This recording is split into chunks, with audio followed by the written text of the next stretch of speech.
بسم الله الرحمن الرحيم. مشاهدينا الكرام، السلام عليكم ورحمة الله وبركاته. أهلا بحضراتكم في لقاء متجدد من برنامج قوارير.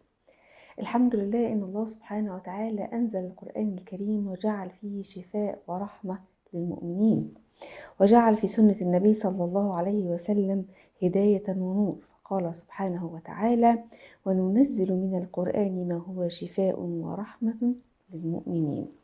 وجعل على لسان النبي صلى الله عليه وسلم أن لكل داء دواء، فقال: ما أنزل الله من داء إلا أنزل له شفاء، علمه من علمه وجهله من جهله. صدق رسول الله صلى الله عليه وسلم. وعرف الأمة من خلال السلف الصالح، سلف الأمة، إن البلاء واقع وأن الشفاء بيد الله سبحانه وتعالى. ومن ذلك ما روي عن ابن القيم رحمه الله ما قال في زاد المعاد: لم ينزل الله داء إلا جعل له دواء، والحجامة من أنفع الأدوية إذا استعملت في وقتها بإذن الله، وقد جربت في علاج السحر وغيره. حلقتنا النهاردة هنفتح باب مهم جدا جدا، هنتكلم فيه عن الحجامة، وهل هي علاج للمس والسحر والعين؟ وهل فعلا في بعض الأعشاب اللي كتير بيتكلموا عنها إنها فعلا بتساعد في علاج السحر والأعمال والحسد والعين والأمور دي كلها؟ وهل لو الكلام ده صحيح، هل ممكن تكون الحجامة لوحدها والأعشاب لوحدها أو الرقية كمان لوحدها، ولا المفروض يكونوا مجتمعين مع بعض؟ أسئلة كتير بتصار من الناس في الجانب ده، وشبهات كتير وكلام كتير مغلوط عن موضوع الحجامة والرقى والأعشاب وعلاقتهم بالمس والسحر والأعمال. إن شاء الله هنرد على هذه التساؤلات وهنرد على هذه الشبهات مع ضيفتنا المشرفانة الدكتورة سماح الحصري، المتخصصة في التغذية العلاجية والطب النبوي. السلام عليكم، أهلا مرحبا يا دكتورة سماح. عليكم السلام ورحمة الله وبركاته. أهلا مرحبا بيك يا أستاذة. أهلا وسهلا. الحقيقة موضوع الحجامة والرقى والأعشاب وعلاقتهم بالأسحار والأعمال ده أمر يعني كبير جدا وباب كبير جدا بيتكلم عنه ناس كتير. خلينا نبدأ الأول مع حضرتك نتكلم عن الحجامة. هل فعلا الحجامة تعتبر علاج للسحر أو المس أو الأعمال أو حتى العين والحسد؟ بسم الله الرحمن الرحيم، والصلاة والسلام على أشرف المرسلين سيدنا محمد صلى الله عليه وسلم. الحجامة من الأدوية الآمنة اللي ملوش أي آثار جانبية إلا أخطاء العاملين أو الأخطاء الشائعة. زي الرسول صلى الله عليه وسلم قال: شفاء أمتي في ثلاث: شربة عسل، شرطة محجم، مكية نار، وإن أنا هماشي عن الكي. الرسول صلى الله عليه وسلم قال: عليكم بالحجامة فإنها شفاء. أفضل أو أأمن ما ادعيتم به الحجامة، أو كما قال الحبيب صلى الله عليه وسلم. فالحجامة ملهاش أو لا علاقة بالسحر أو علاج السحر، ملهاش أي علاقة، إلا هي عامل مساعد. يعني الحجامة عامل مساعد، مش علاج أساسي للسحر والمس والعين. زي ناس كتير بتعمل حجامة أو بيروحوا يعملوا حجامة، بيجي الحجام المختص يقول لهم مثلا شكل الدم في عين، فكده في عين أو في حسد. شكل الدم في فقاقيع او في الدم بيحصل فيه فقاقيع زي الحرق كده بسبب الاخطاء بتاعت العاملين، يقولوا ده خروج جن او خروج مس او خروج حسد، في بخار طلع، ده الجن طلع للاسف. ودي اخطاء، ودي تعتبر من الشعوذه او من الجهل، الله اعلم متعمد او غير متعمد للاسف. وبيشتغلوا بيه كتير جدا جدا وبيشغلوا نفسهم بالامر ده. فعلا في ناس كتير تقول انا هروح اعمل عند الحجام الفلاني لانه بيعرف في المواضيع دي، بيعرف ان كنت انا معمول لي عمل ولا لا او سحر ولا لا، وبيطمني من بعدها. لكن حضرتك قلتي نقطه مهمه، هي عامل مساعد. يعني معنى كده ان المحسود او المعيون او اللي فعلا معمول له اسحار واعمال يلجأ للحجامه مع ايه؟ لا، الاول حاجه المحسود او المعيون لو هو ثبت عنده يلجأ للرقيه الشرعيه. الحجامه قلنا دي عامل مساعد، لان النبي طبعا امثل ما تويتم بالحجامه، فهو ذكر في شفاء امتي في ثلاث، فما حددش مرض معين او شيء معين. فالشفاء، فانا اخدها بنيه الشفاء وبنيه انها سنه، لكن اساسي العين او الحسد او السحر في الرقيه الشرعيه. ده بعض الحجامين وكانوا دكاتره، وانا شكوى منهم ان هم بيعرفوا مكان السحر بمكان الفقرات، الفقره الفلانيه فيها سحر. الكاهل فيه سحر او الجن متمكن او مركز في اخر فقره، ودي كله ما انزل الله بها من سلطان. كلام كله خطأ عشان يخلوا الناس يتشهروا على اساس ان انا ما اقول لك ان عندك سحر. ومعظم الناس دلوقتي بيلجأوا ان انا اول ما اروح عند حد عندي سحر عندي عيني، يبقى ده شاطر جدا جدا وما شاء الله جاله شغله. بالظبط لان دلوقتي اصلا اصبح الحديث عن الاسحار والاعمال كتير جدا جدا، وعن العين والحسد. طبعا هو العين حق، وده امر يعني الله سبحانه وتعالى ذكره في القرآن الكريم. وسيدنا النبي صلى الله عليه وسلم سحر، وهنتكلم في الامور دي كلها. ولكن في ناس بتغالي جدا جدا في الحديث عن الامور دي. هي الامور المشكله كل حاجه بتحدث دلوقتي. وفعلا السحر الايام دي او العين او الحسد في عصرنا المواقع لا زاد جدا جدا، منتشر عنه الكلام جدا جدا، بسبب طبعا البعد عن ربنا سبحانه وتعالى وقله الاذكار وانشغال الناس وعدم الذكر الكثير، مثلا انتظام في الصلاه، الوضوء باستمرار. ده كله بيخلي الانسان كل سنه ما بيتغمس في الشهوات بينسى سبحان الله ذكر ربنا سبحانه وتعالى، بقى باب مفتوح. القرآن او الرقيه ده عباره عن حصن. انت كفي حرب او في اي مكان في اذى جاي لك، فبتعملي حصن ليكي. في الحرب بيلبسوا الدرع حصن. احنا كمسلمين درعنا وحصننا القرآن والاذكار. لما نغفل عليها يبقى احنا حصننا اتفتح، فبتبتدي يخش فينا اي شيء، عين، حسد، عمل اي حاجه تدخل عندك بسهوله جدا جدا. بالظبط، لان انا ما عملتش لنفسي مناعه. والحقيقه لو عدى على حضرتك فيديو كده على السوشيال ميديا الايام السابقه، كان في يعني سيدتين كانوا يعني في خلاف ما بينهم، فواحده بتقول للتانيه والله لا اجيب شيخ يعمل لك اعمال واخليه يتوضى باللبن. صحيح. فيديو كان انتشر جدا على السوشيال ميديا. وقالت لها والله ما هخليكي تشوفي ذريه، والله ما هتخلفي اولاد. الناس بقت بتهدد بعضها كده بالسحر وبالحسد وبالعين والاعمال. يعني كمل، يعني مش عارفه اوصف بصراحه ازاي وصلت لكده. السحر بقى دلوقتي يلجأ ليه كل حد. يعني كل واحده تقول ما عندهاش دين طبعا، لان اعوذ بالله لمن اتى ساحرا او عرافا لم يقبل منه صلاه 40 يوما. ولو صدقوا يبقى اتحسب من الكفار، من الكافرين. فدلوقتي اي حد بيلجأ للسحر. حتى بقول لك انواع السحر بقت كتير جدا. يعني سحر اسمه سحر التصفيح، ده بتعمله الام لبنتها للاسف. الام بتعمل لبنتها؟ ايوه بتعمل لبنتها طفله. فاهميني يعني ايه؟ يعني ايه الام بتعمل لبنتها؟ بتاخد بنتها طفله اول ما تبدا يظهر عندها علامات البلوغ، بتاخدها لساحر او ساحره تقول لها اعملي لها سحر التصفيح، تمنع حد يلبسها او يخطفها او تتعرض لاذى. التصفيح ده منتشر في البلاد العربيه، بعض البلاد العربيه. وعالجنا منه حالات كتير جدا.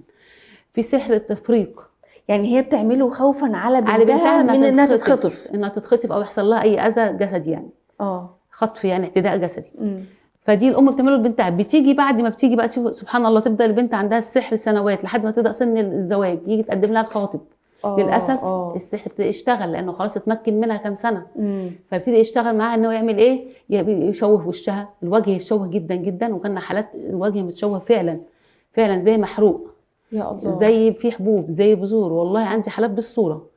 وحالات تانية يجي لها اول حاجه يجي لها تكاس مبايض، بعد كده يجي لها حاجه اسمها اللحميه، بعد كده يجي لها مشاكل كتير تسمن، يجي لها العريس يشوفها يقول ده انا شايفها زي القرد او زي الشيطان. اعوذ بالله. ده كله خلاص السحر اتمكن بقاله كام سنه معاها. فكل سحر معاه خادم، والخادم خلاص بياخد وضعه، فخلاص اتمكن منه بيحصل السحر يعشقها بعد كده ويمنع زواجها. وفي سحر اسمه سحر التفريق، تفرق بين جوزها، تفرق بين واحده وعيالها، تفرق بين واحده وزوجها. ده سحر تاني. في سحر اسمه المحبه، انا عايزه جوزي يحبني ويجي لي فاعمل له سحر عشان يبقى معايا على طول. يا الله. في سحر الربط الرجل عن زوجته. ده مشهور. ده مشهور وحش جدا. واحنا عالجنا حاله 4 سنوات تزوجت البنت وفضلت بكر 4 سنوات بسبب الربط. فتعالجت معانا بفضل الله 3 ايام والحمد لله تم الزواج.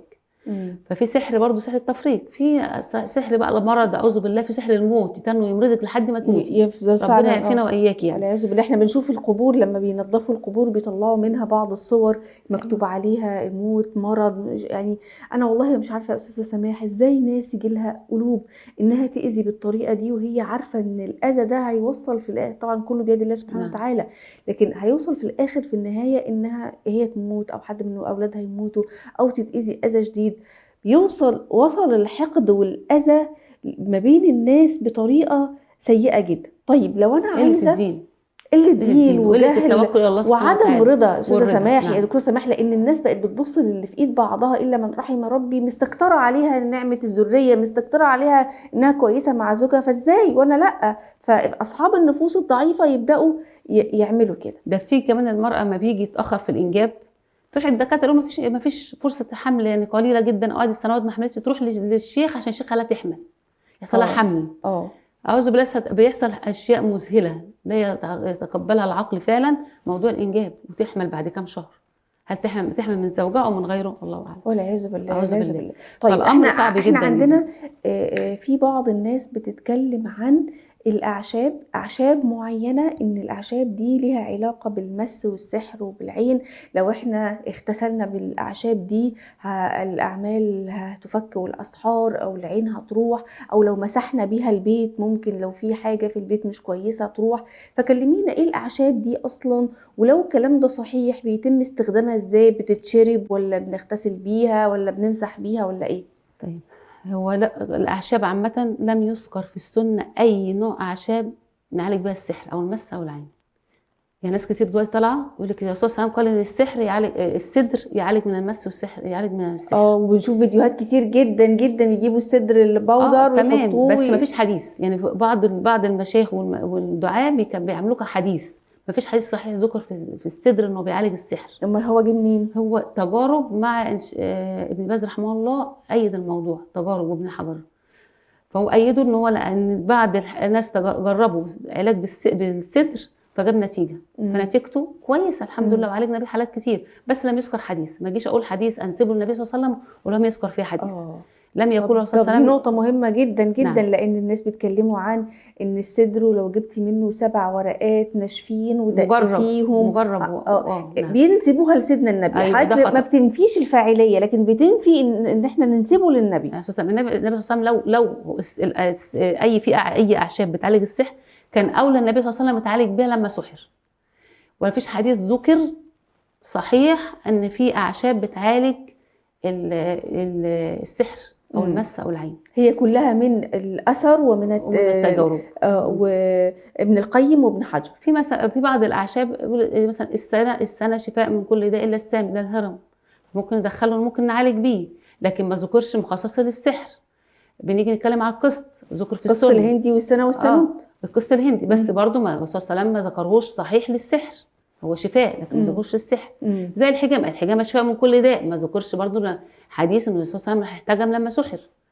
فالاعشاب دي كلها اللي هي ذكرت او بنعالج بها دلوقتي الحالات دي عن تجارب، والسدر خاصه ابن باز قال ان هو فعلا 7 ورقات، وبالتجارب مع بعض الرقاء الفعليين اللي عندهم دين جاب نتيجه. مش هقول الرقاء اللي هم واخدين فين لسه واخدين الرقيه كشغل وكمهنه وبيتعاملوا يا استاذه ندى، يعني بتروحي تعالجي عند راقي ويتعامل معاكي بالجن، فانت تتعالجي ويجي لك جن تاني.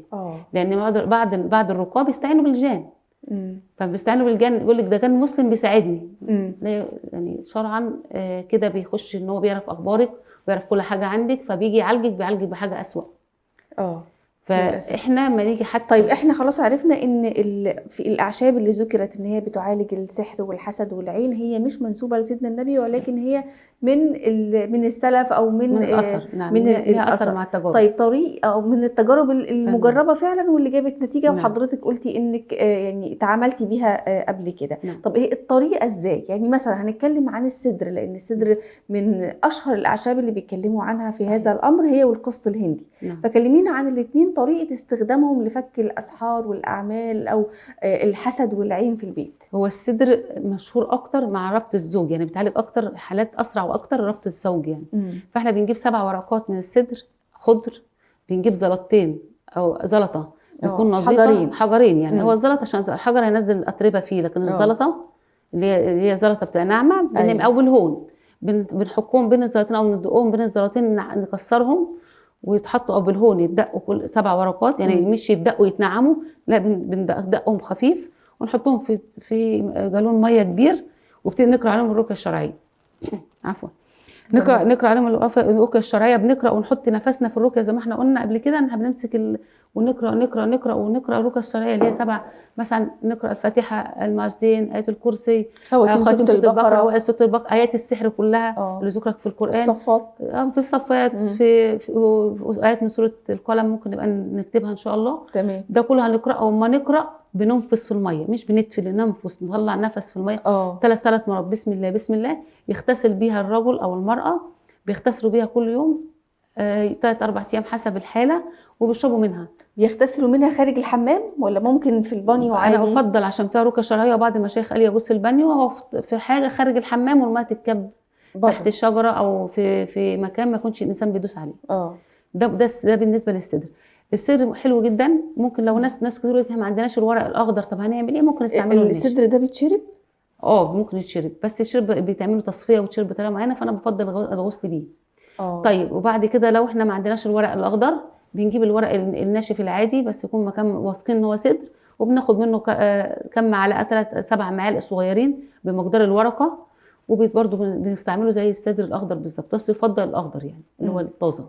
طيب، ده بالنسبه للصدر. بالنسبه للقسط الهندي، وهو يعني ريحته نفاذه شويه وريحته عاليه، يعني بعض الناس بيقولوا حطوه على البخور يوم الجمعه وبخروا، حطيه على الفحم مع بخور وبخري بيه البيت يوم الجمعه، ولو في اي شيء مش كويس في الجمعه يعني لماذا الجمعه؟ مش يمكن عشان يعني وبعد اذان الظهر مباشره. انا بقول لك اللي انا بسمعه من الناس اللي بيتم تداوله القسط على البخور يوم بعد على اذان الجمعه، وتبخري بيه البيت كويس جدا. لو في لا قدر الله اي شيء في البيت، سحر، عمل عين، حسد، اي شيء، باستمرارك عليه الامر ده بيروح.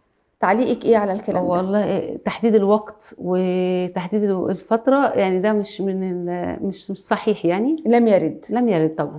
هو القسط الهندي الرسول صلى الله عليه وسلم قال عليكم بهذا العود الهندي فانه في 7 اشفياء. فالعود الهندي ذكر في السنه، صحيح، حديث صحيح.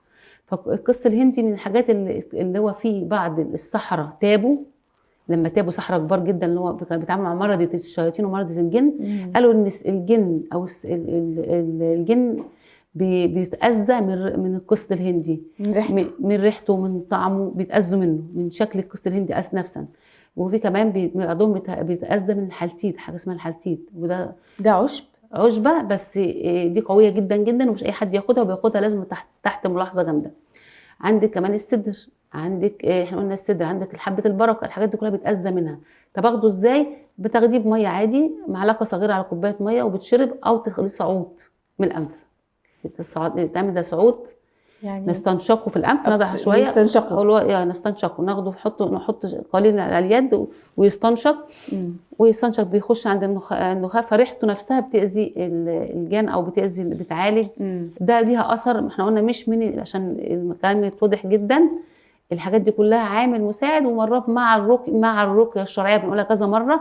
علاج السحر او العين والمس، الرقيه الشرعيه اساسي، وهي الاصل في علاج السحر او المس والعين، مع الاستغفار، مع الاذكار. يعني في حاجات معينه كده هنقول عليها، ده الاساس. الحاجات دي كلها قلنا تجارب، وممكن تجيب نتيجه وممكن ما تجيبش، مع اليقين. انا ما اروحش اعالج نفسي او اخد عشبه ما عنديش يقين انها تشفيني. ما اروحش اقول مثلا الفاتحه، انا ممكن اقول الفاتحه لوحدها بفضل الله ربنا يشفيني ويرفع عني اللي فيا بالظبط، بس عندي يقين في الداخل ان هي فيها شفاء.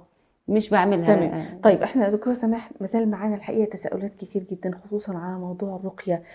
في ناس يعني هي ما بتعرفش ترقي نفسها، فبتشوف شيخ كويس، حد فاضل يعني معروف عنه الصلاح، تجيبه ان هو يرقيها او يرقي البيت كله، والميه المقروءه اللي بيبقى مقروء عليها قران، وان احنا نرشها في البيت. كتير من التساؤلات المهمه جدا، واللي ناس كتير بتعملها الى الان، عايزين نتكلم فيها، ولكن ان شاء الله نفرد لها حلقه اخرى لوحدها، ولكن الان لا يسعني الا ان انا اشكر حضرتك الدكتوره سماح الحصري، المتخصصه في التغذيه العلاجيه والطب النبوي، على وجودك معانا. شرفتينا وافدتينا، واحنا ان شاء الله باذن الله تعالى هنكمل حديثنا والاسئله المهمه دي. انا عارفه ان في تساؤلات كتير مهمه جدا جدا محتاجين نسالها لضيفتنا، هتكون باذن الله في الحلقه القادمه. وفي الختام احنا بنؤكد ان الشفاء بيد الله سبحانه وتعالى، وان الله سبحانه وتعالى ما جعل من اسباب للشفاء الشفاء في القرآن الكريم وفي السنة النبوية، وزي ما أكدت ضيفتنا أمور كتير جدا جدا بتنسب إنها أحاديث لسيدنا النبي، وهي مش أحاديث